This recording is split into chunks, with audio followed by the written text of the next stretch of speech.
Hello everyone, you all are welcome back to our channel the white slate पढ़ाई। और यहाँ पर हम चीज़ों को इजीली समझने की कोशिश करते हैं। तो आज हम लोग अपने क्लास 9th के चैप्टर 6 लाइन्स एंड एंगल्स को आगे बढ़ाने वाले हैं। हमने पहले 6.1 एक्सरसाइज कर चुकी है और साथ में हमने उसमें जो भी क्वेश्चंस थे, जो थ्योरम्स यूज़ हो रही थी, वो भी देखी थी। अब इससे पहले भी 6.2 एक्सरसाइज से पहले भी बहुत सारे एक्सियम्स और थ्योरम्स गिवन है। आप कहेंगे मैम उन्हें भी समझाइए, तो उन्हें मैं ऑलरेडी पार्ट 2 में समझा चुकी हूँ, जहाँ मैंने आपको बताया था कि अगर दो पैरेलल लाइंस जो हैं वो जा रही हैं और उनके ऊपर से एक ट्रांसवर्सल लाइन कट करती है, इसका मीनिंग है ये दो पैरेलल लाइंस जा रही हैं और उसके ऊपर से एक ट्रांसवर्सल इस तरीके की लाइन कट करती है, तो कौन कौन से टाइप के एंगल्स बनते हैं, उन एंगल्स में कौन से इक्वल होते हैं, और ये दो सारी जो सिचुएशंस हैं ये हम पढ़ चुके हैं। तो मैं दोबारा से रिपीट नहीं करूँगी क्योंकि अभी हमने किया है ऑलरेडी पार्ट 2 में और ये हमारा पार्ट 5 है। तो आप एक बार वहाँ जाकर इन सारी चीज़ों को देख सकते हैं कि कौन कौन से एंगल्स बनते हैं। हमें पता है 8 एंगल्स बनते हैं, कॉरस्पॉन्डिंग एंगल्स होते हैं, उसमें ऑल्टरनेट इंटीरियर एंगल्स होते हैं, ऑल्टरनेट एक्सटीरियर होते हैं, फिर angles on the same side of transversal होते हैं जिनका सम 180 डिग्री होता है। तो यही सारी चीज़ें जो हैं वहाँ पर दे रखी हैं, जो थ्योरम्स इस एक्सरसाइज के पहले हैं, जो हम ऑलरेडी डिस्कस कर चुके हैं। तो बस अब उन्हीं को यूज़ करके हम यहाँ पर अपने इन क्वेश्चंस को करने वाले हैं। ऑलरेडी क्वेश्चंस मैंने बोर्ड पे लिख लिए हैं ताकि आपको उन्हें पढ़ने में, मैं पढ़ूँ आप सुने, इस सब चीज़ों में टाइम वेस्ट ना हो।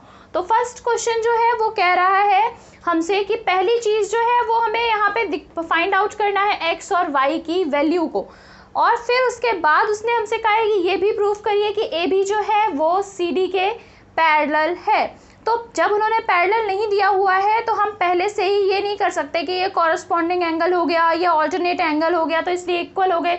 ये सब चीज़ें जो है वो हम नहीं कर सकते। इसका मीनिंग ये है कि हमें अपने पहले वाली जो चीज़ें थी, जो गिवन चीज़ें थी, उन्हें ही यूज़ करके पहले एक्स और वाई को यूज़ कर जो है निकालना पड़ेगा। पहले से हमें क्या पता था? पहले से हमें लीनियर पेयर के बारे में पता था कि एक आपकी स्ट्रेट लाइन है, उसके ऊपर अगर आपके दो एंगल्स बनते हैं, जो आपके दोनों एंगल्स हैं वो सप्लीमेंट्री होते हैं, इसका मतलब उनका सम 180 डिग्री होता है। तो यहाँ पर 50 डिग्री प्लस एंगल एक्स मिला के आपको दिख रहा है, लीनियर पेयर बना रहा है, तो आप एक्स की वैल्यू फाइंड आउट कर सकते हो।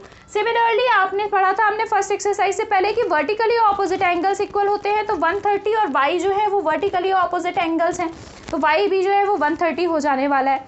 तो ये तो ईजी चीज़ थी जो यहाँ पता चल गई है हमें। अब जो सिचुएशन यहाँ नीचे दे रखी है कि क्या ए बी जो है वो सी डी के पैरेलल है, तो इसके लिए देखिए, अगर मेरी x और y की वैल्यू सेम आ जाती है, और मेरे x और y क्या है? x और y है मेरे ऑल्टरनेट इंटीरियर एंगल्स। देखिए एक दूसरे के ऑपोजिट बने हुए हैं और अंदर बने हुए हैं, a और b के बीच में बने हुए हैं, ऑल्टरनेट इंटीरियर एंगल्स हैं। तो अगर x और y की वैल्यू सेम हो जाती है तो इसका सिंपल मीनिंग है, सिंपल मीनिंग क्या है कि ये दोनों लाइंस जो है वो पैरेलल है, क्योंकि दो पैरेलल लाइन के बीच में बनने वाले ऑल्टरनेट इंटीरियर एंगल्स ही इक्वल होते हैं। तो बस x और y की वैल्यू निकालनी है और देखना है कि क्या वो इक्वल है या नहीं है। तो चलिए सबसे पहले x के लिए हम क्या करेंगे? x के लिए हम करेंगे एंगल है x plus 50 degree is equals to 180 degree. क्यों? क्योंकि ये हमारा लीनियर पेयर है, ठीक है। अब ये चीज़ तो सामने है हमारे पास कि एक स्ट्रेट लाइन जो है, ट्रांसवर्सल भी एक स्ट्रेट लाइन होती है, उसके ऊपर ये दोनों एंगल्स जो है बने हुए हैं, तो वो लीनियर पेयर हो गए। तो एंगल एक्स आपका अपने आप ही क्या हो जाता है यहाँ पे? 180 माइनस 50, इसका मीनिंग ये आ गया हमारा 130 डिग्री। एंगल एक्स की वैल्यू आ गई यहाँ पर 130 डिग्री, ठीक है। अभी देखिए एंगल वाई, ऑलरेडी मैंने आपसे कहा था 130 होने वाला है। क्यों? क्योंकि वर्टिकली ऑपोजिट एंगल है, तो angle y would also be equal to 130 degree. क्यों? वर्टिकली ऑपोजिट एंगल, और वर्टिकली ऑपोजिट एंगल्स क्या होते हैं? वो इक्वल होते हैं। वर्टिकली ऑपोजिट एंगल्स वो इक्वल होते हैं, तो इसलिए y की वैल्यू भी जो है वो 130 आ गई। अब क्योंकि x और y दोनों 130 हैं, जो कि हमारे ऑल्टरनेट इंटीरियर एंगल्स होते हैं, तो इस वजह से ए बी जो है वो सी डी के पैरेलल हो जाएगी। लिखने का तरीका देखिए, so A B is parallel to C D as angle x is equals to angle y is equal to 130 degree, और ये क्या है? Alternate interior angles. बस इतनी सी चीज़ आपको यहाँ पे करनी थी। ऑल्टरनेट इंटीरियर एंगल्स अगर इक्वल हैं तो इसका मीनिंग है कि दोनों लाइंस जो हैं जिनके बीच में एंगल्स बन रहे हैं वो हमारी पैरेलल हो जाएंगी। ठीक है, सिमिलरली अगर कॉरस्पॉन्डिंग एंगल्स इक्वल होते तो भी ये दोनों पैरेलल हो जाती। Similarly angles on the same side of transversal का सम अगर 180 होता तो भी ये पैरेलल हो जाती। ठीक है, तो अब देखते हैं सेकंड क्वेश्चन। सेकंड क्वेश्चन क्या कह रहा है? सेकंड क्वेश्चन भी इजी है। सेकंड क्वेश्चन हमसे ये ऑलरेडी बता रहा है, कह रहा है ए बी जो है सी डी के पैरेलल है और सी डी जो है वो ई एफ के पैरेलल है। उसके बाद इन्होंने हमें रेशियो दे रखा है जो मैं आपको पहले ही समझा चुकी हूँ पहले वाली एक्सरसाइज को करते हुए कि जब दो एंगल्स का रेशियो दे रखा है तो इसका मतलब y एंगल 3x हो जाएगा और z एंगल 7x हो जाएगा।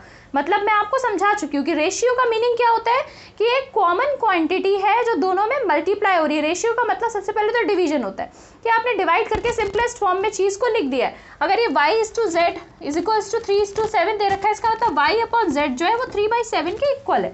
लेकिन अब हम डायरेक्टली ये नहीं लिख सकते कि y जो है वो 3 के इक्वल है और z जो है 7 के इक्वल है, नहीं, क्योंकि ये इनका सिंप्लीफाइड फॉर्म है। हो सकता है कि इन दोनों को 2 से मल्टीप्लाई करके जो आया हो 6/14 वो रहे हो इनकी एक्चुअल वैल्यू, तो कुछ भी हो सकता है। एक कॉमन टर्म इन दोनों में मल्टीप्लाई किया गया है, तो इसी वजह से हम रेशियो के साथ कैसे लिखते हैं कि y की वैल्यू यहाँ पे 3x के इक्वल हो जाएगी, कोई एक क्वांटिटी x इनसे मल्टीप्लाई हो रही है। सिमिलरली z की वैल्यू भी यहाँ पर आपकी 7x के इक्वल हो जाएगी कि कोई 7x जो कोई क्वांटिटी x जो है वो 7 के साथ भी यहाँ पर मल्टीप्लाई हो रही है। तो अब यहाँ पे एक और चीज़ है जो जिसके ऊपर मैं आपका ध्यान जो है लगाना चाहूँगी कि इन्होंने मुझसे ये नहीं कहा कि ए बी और ई एफ बी पैरेलल है, पर ये भी आपको गिवन है इस एक्सरसाइज के पहले वाले एक थ्योरम में कि अगर दो लाइंस एक ही लाइन के पैरेलल होती हैं तो वो दोनों लाइंस भी आपस में पैरेलल हो जाती हैं। इसका मीनिंग ए बी भी सी डी के पैरेलल है और सी डी ई एफ के पैरेलल है ना, मतलब सी डी यहाँ पे कॉमन है, ए बी के भी पैरेलल है, ई एफ के भी पैरेलल है। तो सिंपल मीनिंग है कि ए बी और ई एफ भी आपस में पैरेलल यहाँ पर हो जाएंगी। खैर उसके ऊपर हमें कुछ करना नहीं है, बस आपकी इन्फॉर्मेशन के लिए मैं ये बताना चाहती थी कि ए बी और ई एफ भी यहाँ पे पैरेलल मानी जाएंगी। हमारा क्वेश्चन सिर्फ इतना सा है कि हमें एक्स की वैल्यू निकालनी है। ये वाली सवाल ये उठता है कि इन्होंने z और y दे रखे हैं हमें, z और y, ये रहा y और ये रहा z। क्या करूं मैं ऐसा कि इनकी वैल्यू निकाल लूं, है ना, क्योंकि देखो x और y जो है ना ये angles on the interior angles on the same side of transversal हैं। इसका मतलब angle x plus angle y का सम 180 डिग्री है। लेकिन एंगल x सिर्फ तभी निकाल सकती हूँ मैं जब मुझे y की वैल्यू तो पता हो कम से कम। अभी तो मुझे ना y क्या, आप कहेंगे 3x रख दीजिए, अभी तो आपने कहा था y की वैल्यू 3x है, तो x के टर्म्स में तो मुझे निकालनी नहीं है x की वैल्यू, है ना। x की वैल्यू जो है मुझे वो अलग से प्रॉपर वैल्यू निकालनी है कि क्या एंगल वहाँ पर है। तो सबसे पहली चीज़ जो मैं करने वाली हूँ, ध्यान से देखिए, अगर मैं इस पॉइंट को O ले लेती हूँ, O ले लेती हूँ, तो DOZ जो एंगल है वो एंगल y के वर्टिकली ऑपोजिट है। इसका मतलब एंगल y जो है मेरा वो DOZ के इक्वल हो जाएगा। तो सबसे पहले मैं बस यही वाली चीज़ जो है वो करने वाली हूँ।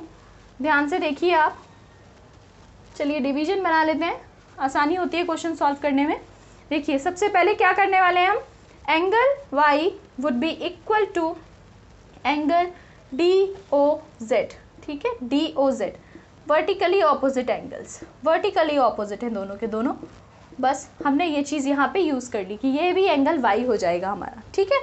तो इसका मीनिंग यहाँ पे ज़्यादा कुछ करना नहीं है, बस इधर पे भी अपना y समझ लेना है हमें। अब क्या हो जाएगा हमारा, देखिए अब क्या हो सकता है यहाँ पे, ये हो जाएगा हमारा angle y plus angle z is equals to 180 degree. क्यों, एंगल्स ऑन, चलिए ये वाला एरिया भी यूटिलाइज करते हैं, बाद में इसे रब कर लेंगे, angles on same side of transversal, same side of transversal. बता चुकी हूँ मैं आपको कि angles on same side of transversal, interior angles, बल्कि interior angles on same side of transversal. दो एंगल्स इंटीरियर अंदर वाले एंगल्स ट्रांसवर्सल के एक ही तरफ, ये ट्रांसवर्सल लाइन इसके एक ही तरफ होते हैं तो उनका सम 180 होता है हमारा। तो वही हो गया यहाँ पे। अब हमें यहाँ रेशियो से पता था कि y की वैल्यू है 3x और z की वैल्यू 7x, वही पुट करा देंगे। तो ये हो गया मेरा 3x plus 7x is equals to 180 degree. मैंने आपको पहले वाले में बताया था कि बिना प्रूफ के कुछ नहीं लिखते, तो यहाँ पे हमें ब्रैकेट में लिखना होगा कि ऐसा हमने क्यों किया, क्योंकि हमें पता है कि y/z is equals to 3:7 given दिया हुआ था, इसलिए कर लिया, वरना हम नहीं करते। अब 7, 8, 9, 10x हो गया हमारा यहाँ पे, तो 10x is equals to 180 degree. x is equals to 180/10 मतलब कि 18 डिग्री। प्रॉब्लम सॉल्व नहीं हुई ये भी हमारी। आप कहेंगे x की वैल्यू निकाल ली, यही तो निकालने को कही गई थी। नहीं, एंगल x की वैल्यू निकालने को कही गई थी। ये तो हमने अपनी तरफ से जो एक क्वांटिटी मल्टीप्लाई कराते हैं वो ले ली। चलिए ऐसा करते हैं, इसे x की जगह पे t ले लेते हैं इस क्वांटिटी को, वरना आप कंफ्यूज होते रहेंगे कि ये क्या, यहाँ पे x तो फाइंड करना था, कर चुके हैं, तो वो नहीं है। चलिए इसे t ले लेते हैं, ठीक है। जो कॉमन क्वांटिटी के बारे में हम बात कर रहे थे उसे t मान लेते हैं यहाँ पे। तो दोनों t की वैल्यू जो है 18 डिग्री आ चुकी है। मुझे चाहिए थी किसकी वैल्यू, मुझे चाहिए थी एंगल y की वैल्यू। और y कितना है मेरा यहाँ पे, y है मेरा यहाँ पे 3t, है ना, y है यहाँ पे मेरा 3t। तो वही निकालेंगे अब हम। देखो यहाँ आगे देखो, y is equals to 3t मतलब कि 3 × 18, ठीक है, मतलब कि 54 डिग्री। y की वैल्यू कितनी आ गई यहाँ पे, 54 डिग्री आ गई। y की वैल्यू की जरूरत थी क्योंकि y और x फिर से interior angles on the same side of transversal है, मतलब कि 180 डिग्री के इक्वल हो जाएंगे। तो बस आगे बढ़ते हैं। आगे देखिए, angle x plus angle y again is equals to 180 degree. Interior angles पूरा लिखेंगे, interior angles on same side of transversal.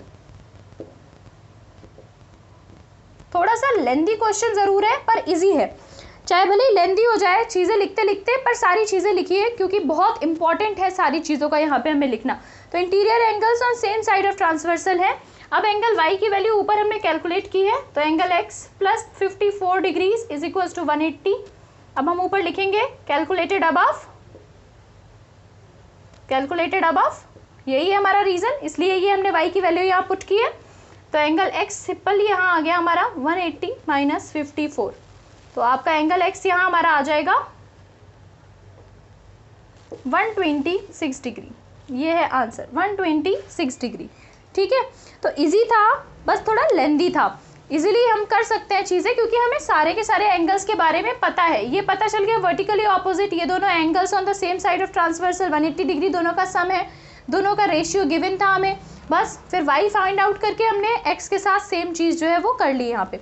अगर नहीं समझ में आया तो आप वीडियो को जो है रिवाइंड करके फिर से पॉज करिए, वापस करिए और देखिए, समझ में आएगा आपको। थोड़ी सी कोशिश करेंगे, समझ में आएगा, बिल्कुल हार्ड नहीं है ये, ठीक है। चलिए आगे बढ़ते हैं।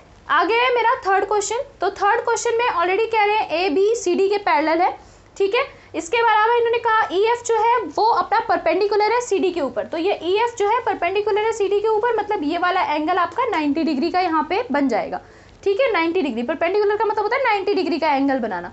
इसके अलावा इन्होंने एक GED एंगल हमें दे रखा है, GED, इसका मतलब ये पूरा बड़ा एंगल 90 डिग्री प्लस दूसरा वाला जो छुटकू एंगल है ना, वो भी। समझ पा रहे हो आप बात, ये पूरा बड़ा एंगल जो है वो 126 डिग्री का है, पूरा बड़ा एंगल GED दे रखा था हमें, यहाँ पे इन्होंने 126 डिग्री का। अब बचे हुए एंगल्स जो है फाइंड आउट करने को कह रहे हैं, बड़े ही अच्छे लोग हैं, कह रहे हैं हमसे AGE फाइंड आउट करिए, AGE इसका मतलब कि ये वाला एंगल। फिर उसके बाद इन्होंने कहा हमसे GEF फाइंड आउट करिए, GEF मतलब कि सिर्फ ये छुटकू एंगल, सिर्फ ये छुटकू एंगल GEF। बहुत इजी है, ऑलरेडी इसका आंसर मैंने आपको दे दिया जब मैंने आपसे ये कहा 90 डिग्री प्लस ये वाला एंगल मिला के 126 है, तो ये तो सबसे इजीली निकल जाने वाला है। फिर इसके बाद इन्होंने हमसे कहा FGE, ठीक है। देखिए FG और E, इस एक बार तो इन्होंने हमसे ये कहा था AGE मतलब इस तरफ वाला एंगल, फिर इन्होंने हमसे कहा है ये वाला एंगल फाइंड आउट करने को, ठीक है। मैं कर देती हूँ एंगल 1, ये हो गया 2 और ये हो गया 3, ये 3 एंगल्स इन्होंने हमसे फाइंड आउट करने को कहे हैं। तो जब तक मैं ये सेकंड क्वेश्चन का रब करती हूँ, आप सोचिए इसमें क्या किया जा सकता है। एक का आंसर तो देखो मैंने आपको दे ही दिया, ये बड़ी आसानी के साथ ये 2 वाला एंगल तो निकल ही आएगा आपका। आपको सिर्फ 126 में से 90 जो है वो माइनस करना है और आंसर आपका जो है वो आपके सामने होगा। अब अगर वो आ जाएगा तो और क्या चीज़ें हैं जो आप निकाल सकते हैं, ज़रा सोचिए। यहाँ पर कहीं पे ऑल्टरनेट एंगल कुछ बन रहा है आपका, तो वो सब हमें यहाँ पे समझने की कोशिश करनी है कि कुछ भी चीज़ अगर बन रही है तो उसको हम एज इट इज़ उसी तरीके से जो है ले लेने वाले हैं। तो चलिए, सोच लिया होगा शायद आपने अब तक। सबसे पहले एंगल की तरफ बढ़ते हैं जो इन्होंने हमसे पूछा है। सबसे पहला एंगल जो इन्होंने हमसे पूछा है वो है AGE, AGE, ठीक है। AGE के बारे में पूछा है। अगर आप ध्यान से देखें, ये 2 पैरेलल लाइन्स है, उसके ऊपर ये ट्रांसवर्सल जो है आ रही है, इसका मतलब AGE और GED जो एंगल हैं दोनों, ये दोनों एंगल्स आपके ऑल्टरनेट इंटीरियर एंगल्स हैं, ठीक है। ये दोनों एंगल्स आपके ऑल्टरनेट इंटीरियर एंगल्स, और हमने पढ़ा है ऑल्टरनेट इंटीरियर एंगल्स इक्वल होते हैं। तो बिना मेहनत किए मैं कह दूंगी कि angle A G E is equal to angle G E D. क्यों? ऑल्टरनेट, अच्छा इसके आगे ये ऐसे लिखते हैं 126 डिग्री, ठीक है, ऑल्टरनेट इंटीरियर एंगल्स, ठीक है।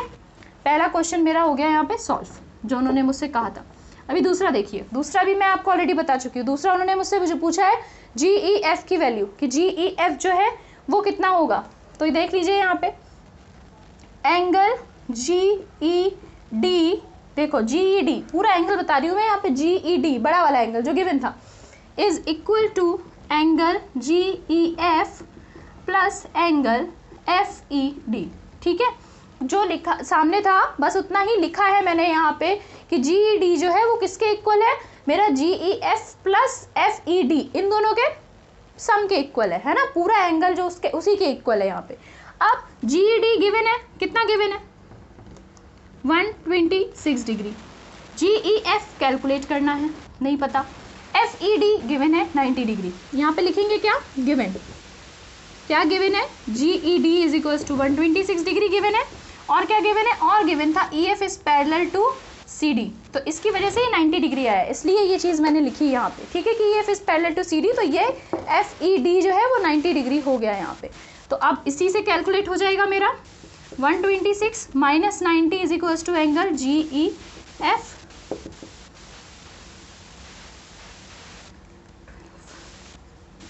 (36 degree is equals to angle G E F. तो एक तो हमारा ये निकल आया था आंसर, और दूसरा आंसर जो है वो ये यहाँ निकल आया हमारा। तो दो आंसर हमारे फटाफट जो है वो यहाँ पर सामने आ गए। अब लास्ट वाला बचता है मेरा, ये जो हमें करना था ई जी एफ ने या एफ जी ई निकालना है। तो एफ जी ई निकालने का भी कोई हार्ड तरीका नहीं है। देखिए angle F G E plus angle A G E is equals to 180 degree. देखिए लीनियर पेयर बना रहे हैं, एक लाइन के ऊपर एक कट जा रहा है और उसी के ऊपर ये दो एंगल्स आजू बाजू बन रहे हैं, तो मतलब लीनियर पेयर बना रहे हैं। तो ये दोनों जो है मेरे लीनियर पेयर है, तो बिना सोचे समझे मैं इन्हें लिख दूंगी लीनियर पेयर। अब लीनियर पेयर बना रहे हैं, एफ जी ई की वैल्यू मुझे फाइंड आउट करनी है, पता ही नहीं है। ए जी ई मैंने कैलकुलेट कर रखा है, 126 डिग्री था, इज इक्वल्स टू 180 डिग्री, ठीक है। इसमें भी लिख देंगे कैलकुलेटेड अबव।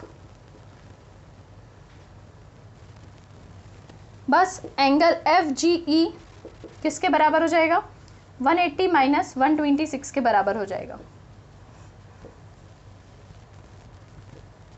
54 डिग्रीज, ठीक है, 54 डिग्रीज। ये लीजिए, तो आंसर जो है वो आपके सामने है। इजी थे तीनों ही क्वेश्चंस जो आज हमने किए हैं। बाकी के बचे हुए 3 क्वेश्चंस हम अगली वीडियो में करेंगे, क्योंकि मैं स्लो एंड स्टडी चीज़ों को ले जाना चाहती हूँ, एकदम से आपके माइंड को ब्लास्ट नहीं करना चाहती। तो जो 3 हमने क्वेश्चंस आज किए हैं आप इन्हें देखें, एग्जाम्पल्स दे रखे हैं कुछ इस एक्सरसाइज से, पहले उन्हें देखें ताकि ज़्यादा से ज़्यादा आपको एंगल्स को कैसे डिटेक्ट करना है ये चीज़ समझ में आए। तो चलिए फिर मिलते हैं नेक्स्ट क्लास में।